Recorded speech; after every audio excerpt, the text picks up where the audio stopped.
Question आपका जी Why alkali metals give ionic hydrides? किया कि why alkali metals form ionic hydrides। बहुत अच्छा क्वेश्चन है। लेकिन जो हाइड्राइड्स है सबसे पहले तो मैं डिफाइन करना चाहूंगा हाइड्राइड्स। हाइड्राइड्स होते क्या है? बाय डेफिनेशन हाइड्राइड्स क्या है? बाइनरी कंपाउंड्स है, बाइनरी कंपाउंड्स है स्केल ऑफ हाइड्रोजन। लो ये डिफाइन हो गया। बाइनरी कंपाउंड्स ऑफ हाइड्रोजन उसको हाइड्राइड्स कहते हैं।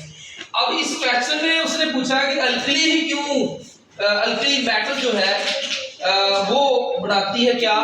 आयनिक हाइड्राइड्स।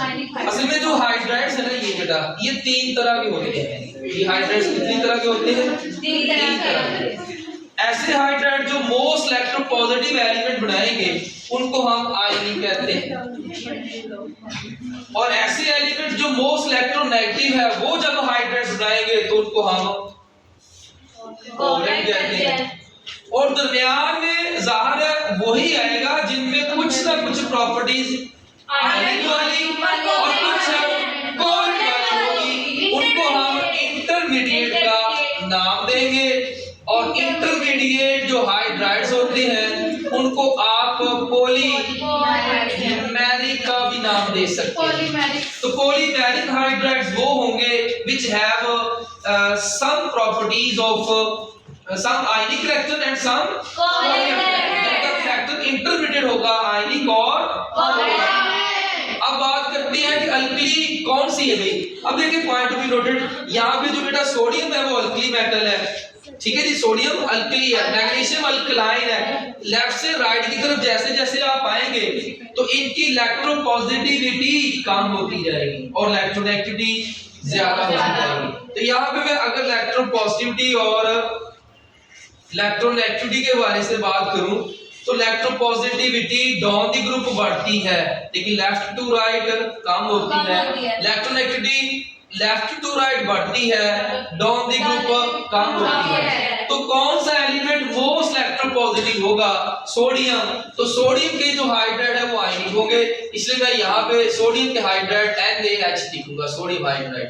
उसके बाद कोवलेंट जो कि मोस्ट इलेक्ट्रोनेगेटिव है, ये देखिए जी चौथा ग्रुप है, पांचवा, छठा, सातवां, इनमें से जिसको चाहे आप यहाँ पे कोवलेंट में लिख सकते हैं। SiH4 हो जाएगा। अगला क्या बेटा? PH3 हो जाएगा। नेक्स्ट क्या है? PH3 के बाद सल्फर है तो H2S हो जाएगा। उसके बाद क्लोरीन है HCl हो जाएगा। तो ये जितने भी हाइड्राइड्स हैं ये सारे के सारे, ये जो सारे के सारे हाइड्राइड्स हैं बाइनरी कंपाउंड्स ऑफ हाइड्रोजन है अदर एलिमेंट्स के साथ, ये कोवलेंट है। और ये क्या होगा? आयनिक, क्योंकि लेफ्ट से राइट की तरफ इलेक्ट्रोनेगेटिविटी बढ़ती है। मोस्ट इलेक्ट्रोनेगेटिव कोवलेंट बनाएंगे और मोस्ट इलेक्ट्रोपॉजिटिव आयनिक बनाएंगे। अब इंटरमीडिएट कौन से हैं अभी? तो इंटरमीडिएट में बेटा बेरिलियम का हाइड्राइड है और मैग्नीशियम के हाइड्राइड है, इसके अलावा जिंक के हाइड्राइड है और कैडमियम के हाइड्राइड। ये चार आपको याद करने पड़ेंगे, बेरिलियम, मैग्नीशियम, जिंक और कैडमियम। तो अगर ये चारों आप याद कर लेंगे, इतने सारे कोवलेंट तो आप याद नहीं कर सकते, लेकिन ये चारों अगर आपकी फिंगर टिप्स पे है तो ये एमसीक्यूज आप करेंगे तो इजीली कर सकते हैं। Alpha, beta, Charlie, delta. यहाँ पे मैं लिख देता हूँ बेटा H2S और यहाँ पे मैं लिख देता हूँ जी ZnH2 और यहाँ पे सोडियम हाइड्राइड और मैग्नीशियम हाइड्राइड। अब ये सारे हाइड्राइड्स हैं, सारे के सारे बाइनरी कंपाउंड्स ऑफ हाइड्रोजन है। तो इनमें आपसे पूछा जाएगा कि कौन सा हाइड्राइड सबसे ज्यादा कोवलेंट इन कैरेक्टर होगा। जी कोवलेंट कौन सा होगा? जी कोवलेंट कौन सा होगा? ये अल्फा। वेरी गुड, तो ये कोवलेंट होगा। अगर आपसे पूछा जाए आयनिक कौन सा होगा तो मोस्ट इलेक्ट्रोपॉजिटिव एलिमेंट। हाँ जी बिल्कुल ये आयनिक होगा।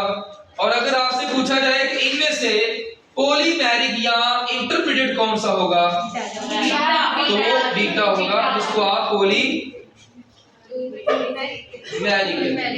जी।